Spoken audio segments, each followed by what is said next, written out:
Great. Thanks a lot, people. Hey, Mr. Grimm has a question. Suppose you have an equation that looks like this. Yeah, AJ, get off your phone, you dingbat. Chrissy, get off your phone. She just knew I was on my phone because she was on her phone. Shh. Here we go. Wait, okay, we had this discussion in Lincoln today where apparently people take showers with their phones now. That wouldn't shock me. I didn't. Because God knows I got to get a selfie once in a while when I'm in there showering. Taya said she takes a bath and then Okay, she wait a takes a minute. 40-minute shower after her bath. No. Nothing surprises me about Taya. She takes a 40-minute shower after a bath already. Absolutely and she's on nothing. her phone the whole time. Absolutely nothing you could tell me about Taya would surprise me. That's a long, Okay, I to could wait. see taking a shower after that. Okay, can we just get to work here? Thanks. Okay. Oh, yeah. Now, if you look at this problem here, 40 minutes? we clearly have two functions, yes? One function times another function. Today we're going to be discussing how do you take the derivative? How do you take the derivative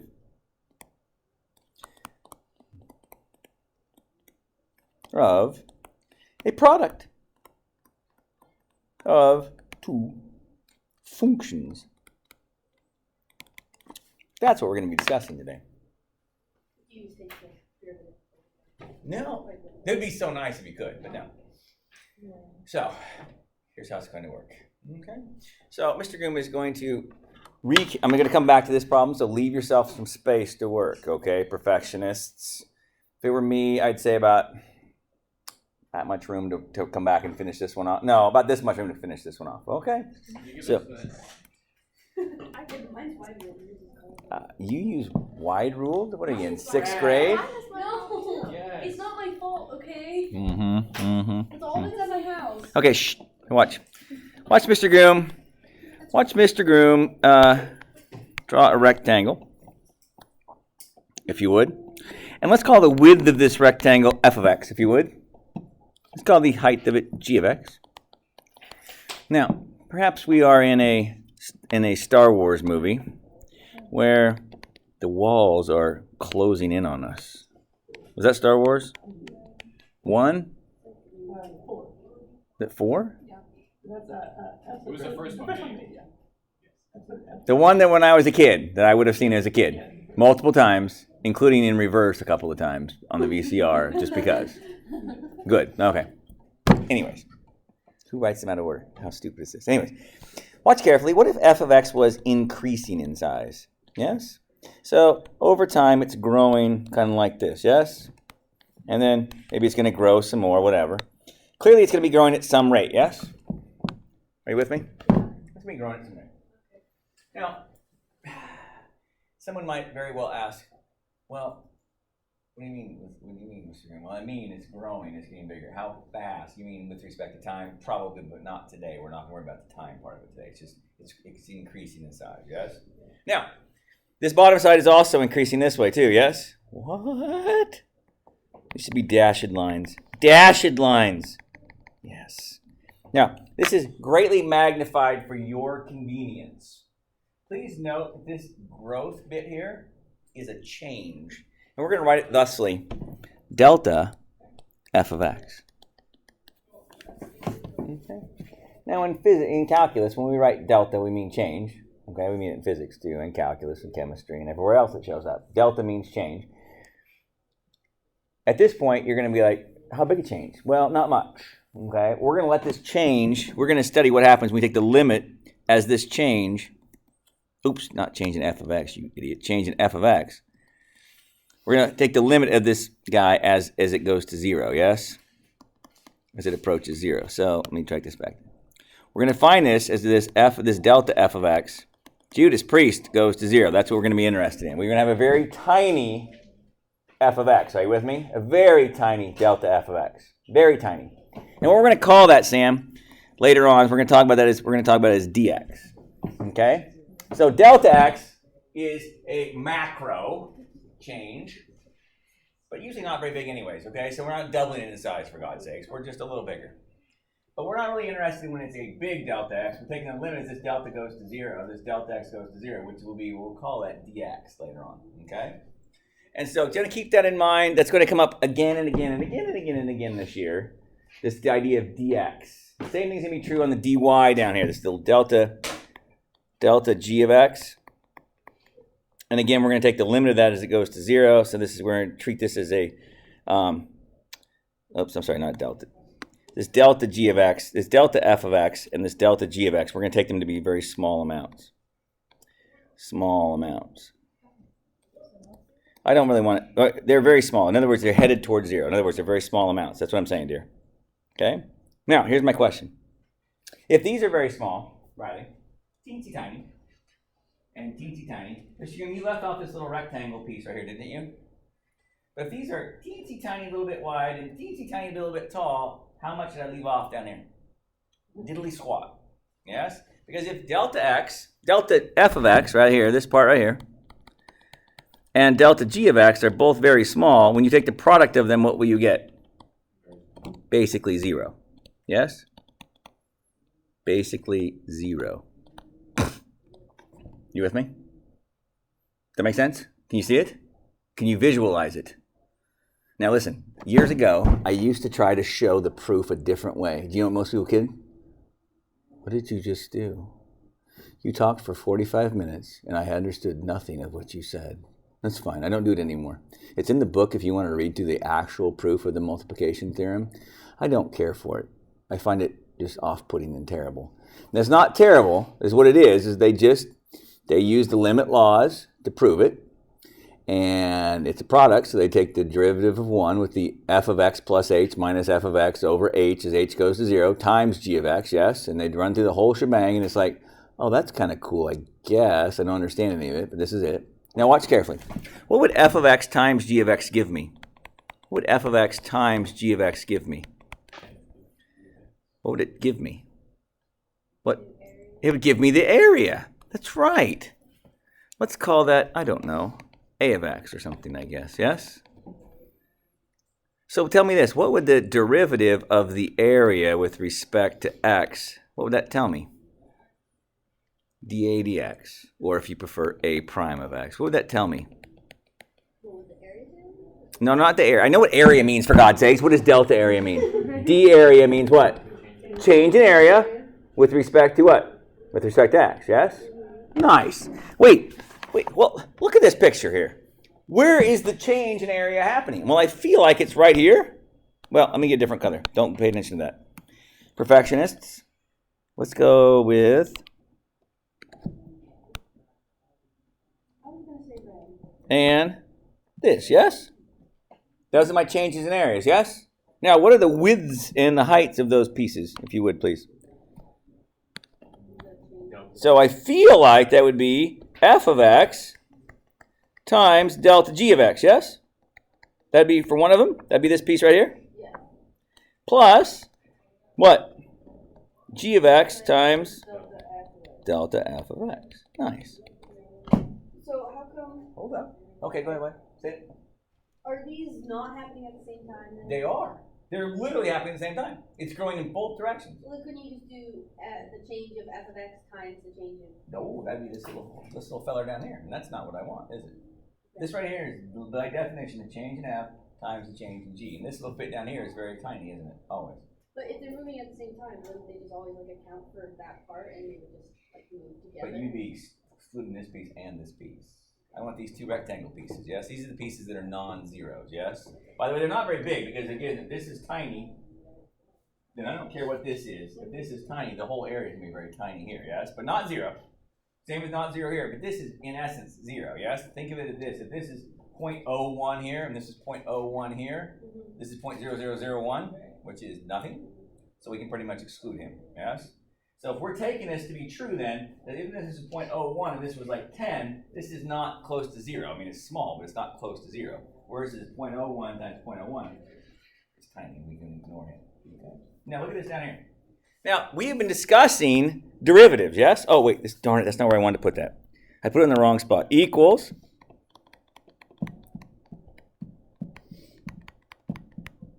plus g of x times delta f of x, yes? Right? Please don't hate me. See, you, Nick, you hurt my ulcer's fired up again now. Thank you. Don't make fun of me. That's why I missed school. My arms are hurt. I mean, make fun of him. Gosh, that one's sensitive. Thank you. Are you okay? Yes, but now I'm worried about this. Okay, anyway, back here. So this delta g of x routine, what would we call that? Knowing what we know about derivatives, a change in g, we'd probably call what? Rate. I mean, Well, the slope is not wrong, but we're in calculus. We don't really use slope anymore. We use the derivative. Yes! So f of x times g prime of x, you with me? Plus g of x times f prime of x, yes? Do you see that? Now, Mr. Groom doesn't write it that way. No book does, so let me do it. Now, by the way, there's nothing wrong with it. There's nothing wrong with that formula. Let me just say this, though. We typically write it as f prime times g plus g prime times f. This is just typically how it's written. Like, does it matter? It doesn't in the case of the product rule. But the quotient rule is very similar to this, but it is a subtraction. And as you know, subtraction is not commutative, yes? And so if you memorize it in this order, it will help you when you get to the quotient rule later on. Okay? So again, they're the same, because we know that addition is commutative, not communicable, as a kid told me some years ago. Because multiplication is communicable. Well, no, that's herpes. Okay, so no. Commutative property, yes? Now, this is how we take the derivative of a product. So let's go back to our page 1 of our notes there, and let's actually do this thing. Now, Chrissy, your choice. Who would you like to be f, dear? Well, let's ignore this. Let's just pretend it's here. Which of these would you like to be your quote-unquote f of x and your quote-unquote g of x? The way I did it? Okay, good for me. Cool. So, Chrissy, dear, what is our f prime, if you will, dear? What is the derivative of 3e to the x? Why? Because he's his own grandpa. That's right. That's right. Times g of x plus, and then plus who? What does the recipe say to do? G prime. Now, what would the derivative of this fella be? Mm-hmm. 4x Mm-hmm. Times 3dx. Nice. Now, remembering that somebody who wrote these books does this just to piss you off, that is not what the answer in the back of the book will be, I promise you. Now, think about this. How would they write it differently? Again, just to irritate you.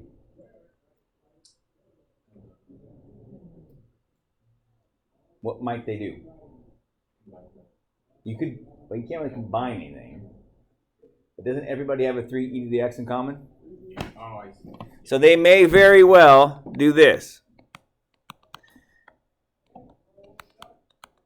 Just be aware of that. Don't cry about it if it happens to you.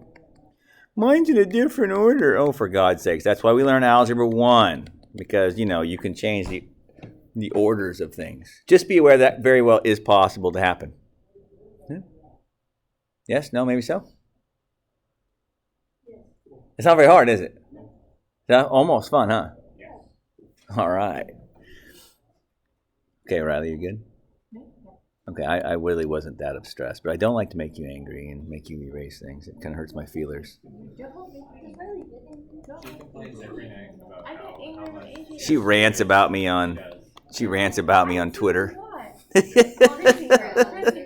she sends Snapchat to her It's crying not groom. What do you rant about about then? all the erasers. All right. She writes about the. Oh yeah, she's like, back to the store to buy more erasers. It's calculus, I have calculus tomorrow. It's probably more like the idiot band director people. Mm-hmm. All right. Yeah, she's not denying that one. All right. Let's try this. We're not the band director. Same thing. All right. Here we go. All right. What do you got? What do you got? What do you got? Was that all that we needed Yeah. to do? Oh. I'm sorry, did I overkill? Yeah, Or I skipped like that half was the like page. 4 times. Oh yeah. Wait, but are you supposed to like? Is there any way to simplify I'll that? just. Wait, Like, can you want to know if I want to simplify this? Oh, what? I can't. Where'd it go? I mean, like, I can't really simplify this, but what could I maybe ask you? Here, you want to do this? Let's do this. Wait, no, I could, but watch. Riley wants to know what is the equation of the tangent line. Here, let's fill in some blanks on your paper for you, okay? Thank you. Equation of tangent line at x equals pi. I guess you're kind of hurting no matter what we do here. So how do I do that? This is a good review for us, right? Oh, we're screwed no matter what happens here. Should I have done 0? Yes. yeah. Let's do 0. God, now she's going to be mad at me again. I haven't written anything. Okay, so let's try this. So what would f prime of 0 be? Let's just 3. This would be 0. That's 1. That's all 0. So the answer is 3, correct? That's my slope. What would f of 0 be? F of 0 would be 0, 0, 0, 0. Yeah, baby. Right? So, Riley, what I have here, dear, is I have this equation, of course, y minus f of a, right? That's what we've been doing, equals f prime at a, x minus a, yes? And so my a happens to be 0, is that correct? And my f of a also happens to be 0, yes? And so I simply have this equation right here, yes? Isn't that pretty? Let's go look at Desmos.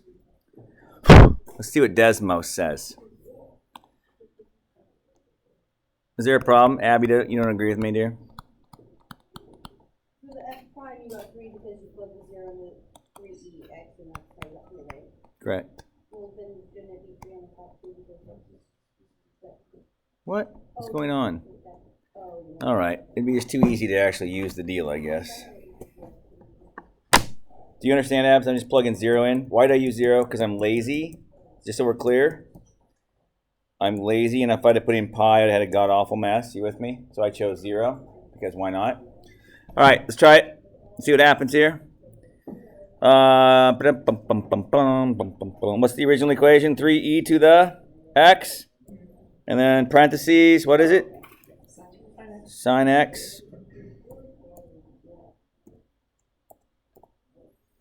Oops, that's not bueno. Plus. Not, oh, that's hot. All right, cool. We good? Yes? Now, look at it. What is we said our equation of our tangent line was what? Yes, 3x. Isn't that cool? Do you see it? Yeah. Now, Riley, question for you, dear. What is the slope of the tangent line here, dear? That's right. What is it here? Oh, you can't hide it. It's also 0 down there, isn't it? Yes. So here's my question. What if I were to graph my equation of my derivative? Let's find out. So what is my derivative? My derivative was 3e to the x again, yes? Yes. Brackets. Hit me. Oh, shoot. Get down here, you hippie.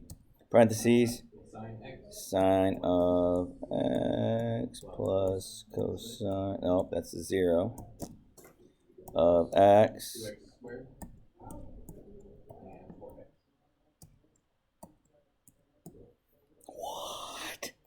What? Look. This red line is increasing, yes? Oh, it's positive. Oh, baby. Look right here. Check it out right here. Look at it right here. This is where it is the steepest. Yes? That is where the red line is the steepest right here. Are you with me? That's the highest point. Now look, 0 right here. Let's see if that matches up. It feels like it does. Let's see if it still does. So that means that because this is here, there's our maximum. Is it negative 2.3? Yeah, it is. Yeah, baby. And then look, let's put our minimum here. Oops, I'm sorry, our minimum. I'm sorry, we want that 0. There we go. Negative 0.204 or whatever, right? Here, go away. You go away. No one wants you. No one likes you. You're ugly. There we go. And this guy here is also at negative 0.214, yes? Nice. Just for fun, right in here somewhere is where it's the steepest negative, is it not?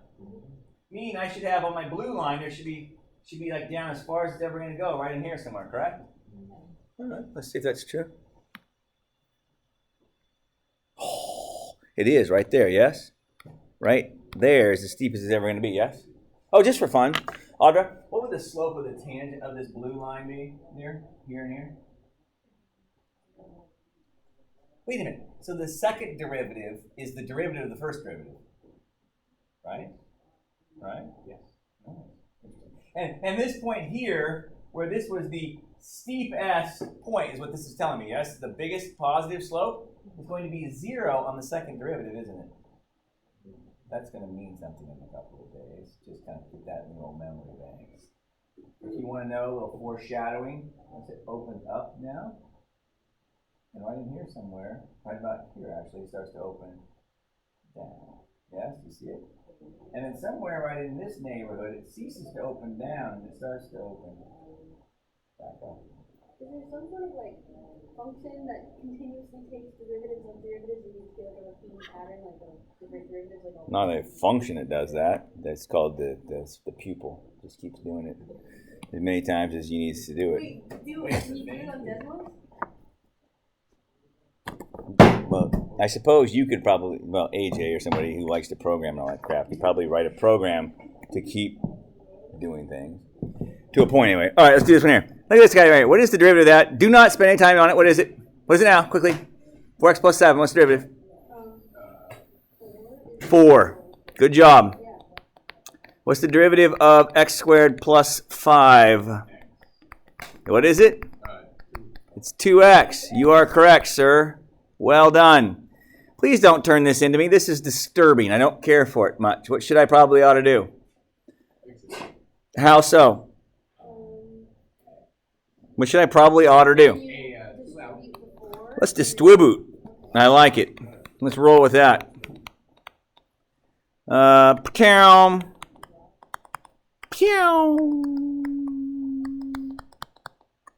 So my final answer is 12x squared plus 14x plus 20.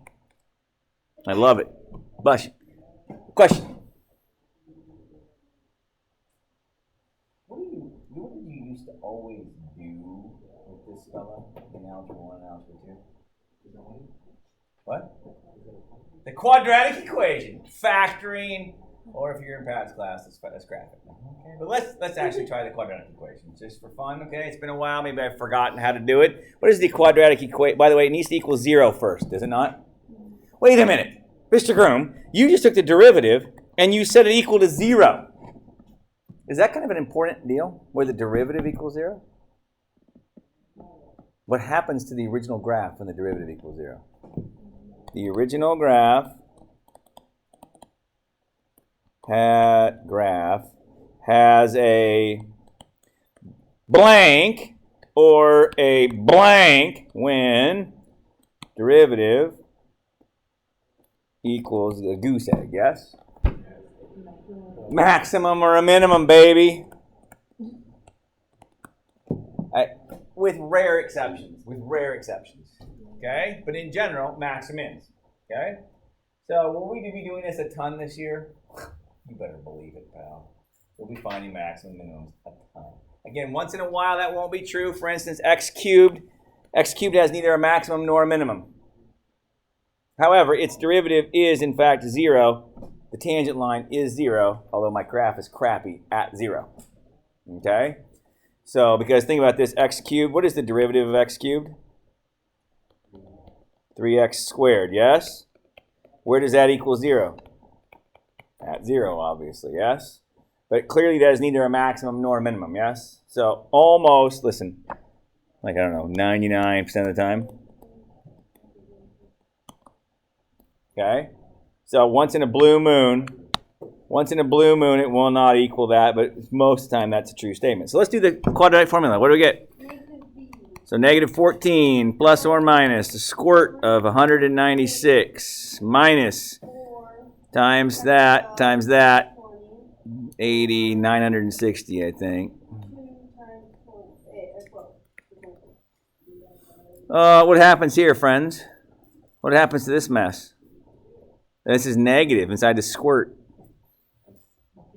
So what does that mean? It means it never equals 0, yes? Now think about that for a minute. If my equation never has a slope of 0, what must it always be doing then? always increasing or always decreasing, yes? Now think about this original function. If you were to times it, let's go back up to the original function. If we were to multiply the original function out, what would you get? You get 4x cubicled plus 20x plus 7x squared plus 35, yes? What does that function look like? 4x cubed is the only part you need to worry about, right? What does it do? Well, okay, maybe. Starts down and finishes up, yes? And it could have three, well, it does have 3 roots, but it could have 1 real, like I've drawn, or it could have 3 reals, or it could have 1 real and 2 imaginaries, yes? Okay, that's not what we're concerned about right now. What we are a little concerned with is the fact that in this case, it looks like it's always doing what? Always increasing, yes? Because it's a positive 4x cubed. Now here's my question to you, dear. Could it have 3 roots? Well, I don't know. Let me draw that. If it looked like this, is that possible? Why not? It has a maximum and a minimum, or if you're trying to say the slope is 0, yes? That cannot be true then, can it? The only way that it could be true then the only way that it can look is something like this, give or take, but something like this, yes? It can only have the 1, 0 in this case because it's an increasing function. Also, come back to here. Look at this equation right here. No matter what x is, look what your derivative is going to look like.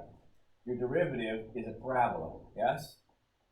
Your parabola never crosses the x-axis. Does that mean it opens up or does it open down? Well, it's 12x squared, so it opens up. That means my derivative was always going to be positive, which means my equation always got to be an increasing function.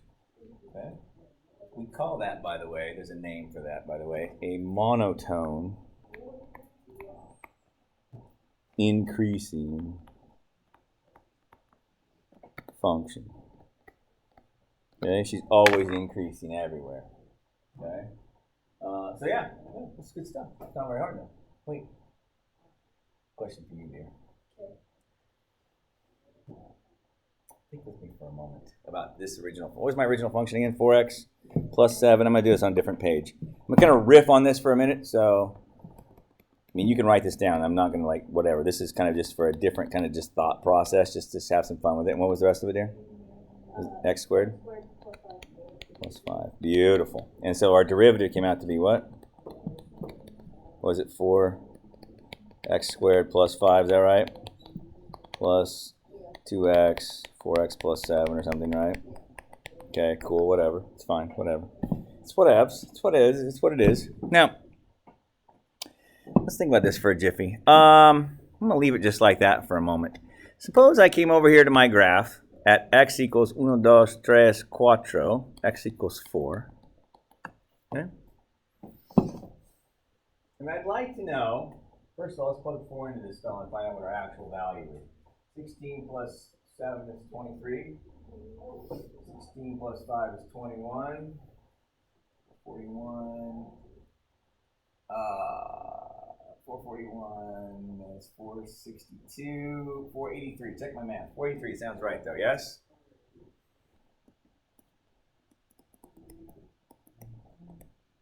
I think that's right. Is that right? 21 times 23? Yes! All right, so we're way up there, yes? So here's my question. Clearly, I could go all the way to the bottom. I could clearly go all the way down to the bottom down here, and what we had our final answer was what? It was 12x squared, is that right? Plus 24x? No, 14x? Is that right? Yeah. Plus 35? What? Oh, 20. I don't think too good. There you go. Cool. Clearly, I can plug 4 to that guy and get a value for my slope, yes? But watch carefully for a moment. What does this 4 represent? Well, let's don't start with him. Let's start with this piece here. What does this 2x represent? Okay. Well, we have these two pieces here. I'm going to call this my F and my G, if you will, yes? What does this 2x represent? It's the derivative of G, yes? So listen carefully. What would 2 times 4 represent then? So you said that 2x represented G prime, yes? So this is G prime of 4. You with me? Yeah. So the idea here is that this is the derivative of G at x equals 4, yes? Now, why are you doing this here? Well, just bear with me momentarily. Yes? And then, of course, what would this tell me? G of 4 would be equal to 4 squared plus 5, which is 21, correct? And f prime of 4 would be, what was f prime? It's 4. So what is f prime of 4 going to be? It's a constant, dude. What part of a constant do you not understand? Okay, it's always 4. And what is f of 4 going to be? Why, it's 23, I think. Yes? Mm-hmm. Now, why are you doing this? Because sometimes we won't always have a nice, clean function. It's a beautiful little function. Sometimes you'll only have values. So it might be that 4 in the afternoon, you knew the rate of change of your g quantity was 8, and you knew you had 21 g's at that time. And also at 4 in the afternoon, f was constantly changing at 4, and at 4, there was 23 of these guys available. Okay, if you want to know what how fast f times g is increasing, then you would simply take and use the recipe. You would say, right here, you'd say 4 times this fella, right? Plus, what would you get here? 8 times this fella, right? And what does that come out to be? I don't know. Help me out. 84. 4 carried 2 is 84, and so that's 268. Yes, that'd be my slope. Did I do it right? Yes. And what would happen, friends, if I were to take f prime and stick it into here? What should I get into this equation right here? Well, we get this times this, right? Plus this times this, plus this. And what should it come out to be? It really ought to be the exact same thing. Okay? Now, the reason I say that is because this. Frequently in the real world, you do not have this beautiful equation. You know how much stuff you have, and you know how fast things are changing. Okay? Maybe you need a product of a quantity. I don't know. I've never had that particular thing happen. But frequently, you'll see stuff like this in the real world where you have just data points. That's all you have. It's kind of like a statistics problem, but a little bit different. And so what you can do is you can figure out the rate of change. I teach a differential equations class down at OIT that I love teaching. There's a lot of numerical stuff that we do in that class because you don't always have a beautiful equation. Sometimes you don't have a beautiful, or sometimes it's such a gross problem that it's just easier to turn the computer loose on it and get you a correct answer, okay, based on how things are changing. So you will see a couple of these on your homework assignment. They will look something like this. This part here is easy. If you can't do this one, we'll do a couple more, but those are the easy ones. This is what freaks people out. So Riley, this is what it'll look like. I'm sorry to keep saying your name because I know it's probably freaking you out too. I feel horrible. Okay, thank you, dear. So let's do x equals. Let's do x equals. Let's see how well you book do it. It'll do something like this: f and g. Cool. And then at x equals 4. Oh yeah, it'll be like this. It won't be a column. It'll be vertical. It'll be a column. It won't be a horizontal. It'll be written, I think, kind of like this. Just relax. I got you, girl. I got you. I don't know. I'm just making crap up as I go. It looks something like this. I never remember exactly what it looks like. It's not important. Whatever. Cool. So if I take f times g, right? And if I wanted to find the derivative of this quantity, bless you, dear. If I wanted to find the derivative of this fella, f times g, what would I do? Well, the recipe says I need to take, and if I wanted to do that at x equals 4, what I would do is I would take f prime of 4 rather, times g of 4, plus g prime of 4 times f of 4, yes? In other words, just follow the recipe. Where did those numbers come from? Somebody pulled them out of somebody's fanny. That's where those numbers came from. All we're doing is running the formula. So I don't have to do any equations. I don't have to do any real derivatives. I simply pick off the goodies that I need over there and I use them. So it'd be negative 3 times 6 plus 4 times 4, negative 2. Do you buy that?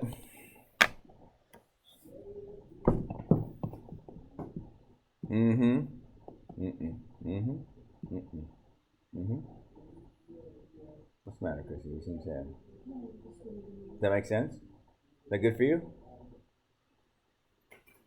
Yeah? Would it be a big deal if it was like, at 1 or 2 or 5? No. Piece of cake, right? That's exactly the same recipe. I can't remember. The book either does it in the vertical or the horizontal. I can't remember. It's usually the opposite of whatever I drew on the board. And I could look it up, Sam, but I'm not going to because you're big kids. Now, last one I want to talk about today before we get too carried away. If you add f of x equals x sine x. Now, without graphing it, don't graph it yet. What do you think it's going to look like? What does x sine x look like? Try to think about what it's going to look like. Clear your minds. Imagine.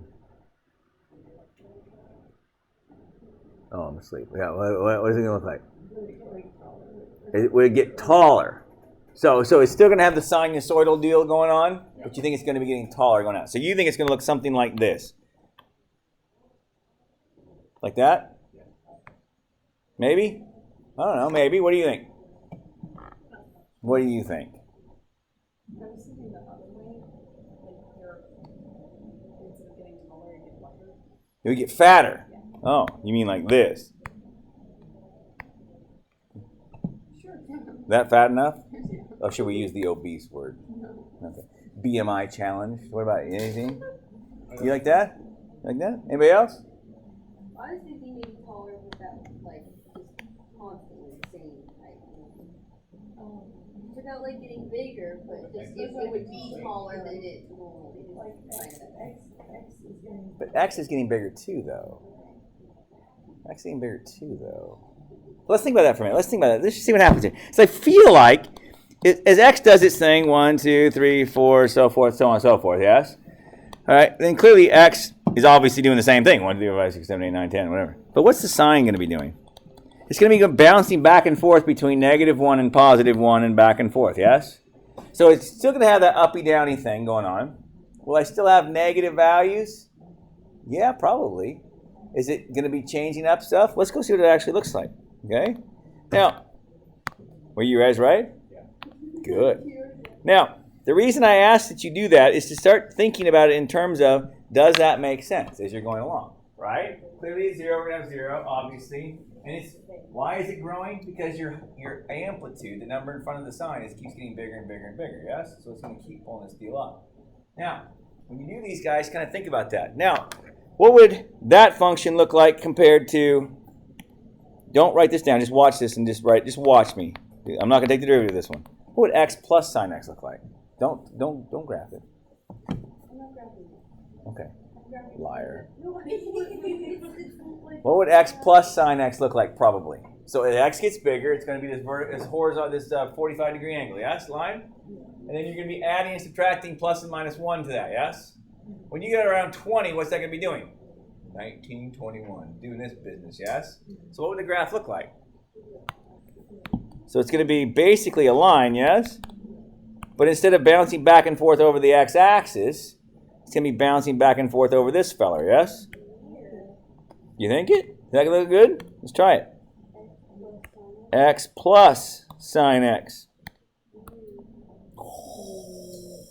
Say that's neat. Now, I'm not going to do that one. I just think about these things as you're doing them, okay? Now, go back to this fella. Not that fella. Yes, this fella. I ran out of room. Here we go. So f of x, let's take the derivative. F prime of x, x sine x, or f of x sine x. So what's the derivative going to be? F prime is? What's the derivative of x? 1 times sine x plus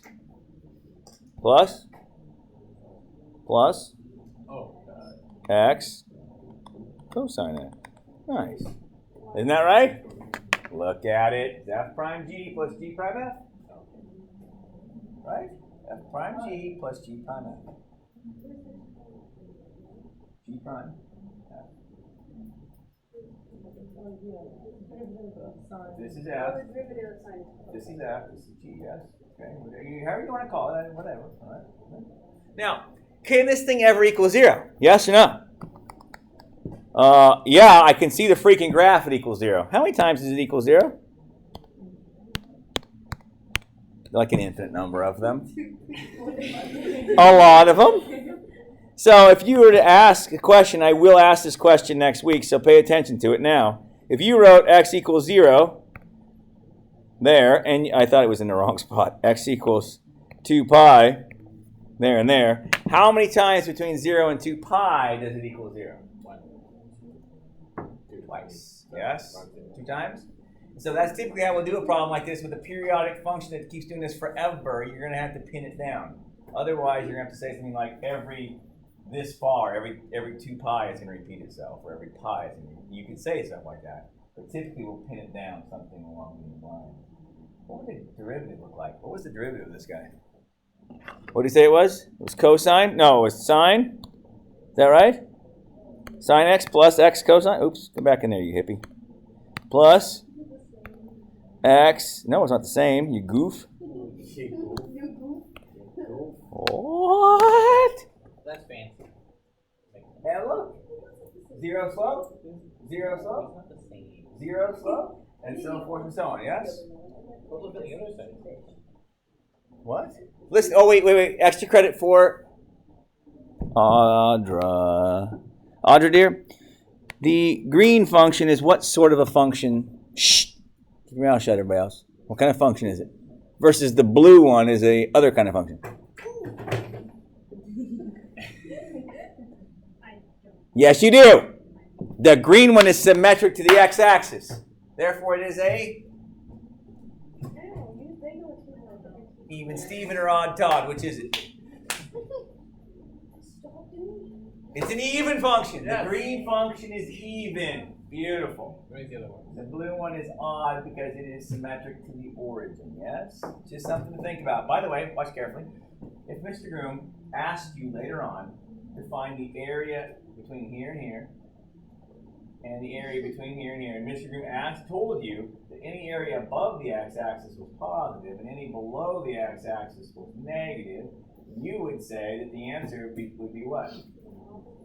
They're opposites, so that when you add up to 0. Yay! Whoa. That'll be true for an odd function every time later on. Also, watch carefully.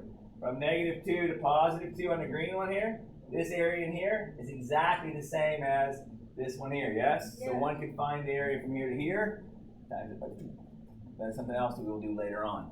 Again, it's just kind of cute. You don't need to know that right now, but odds and even functions will help us out a lot. It is not something we told you about just for a good time. Yeah.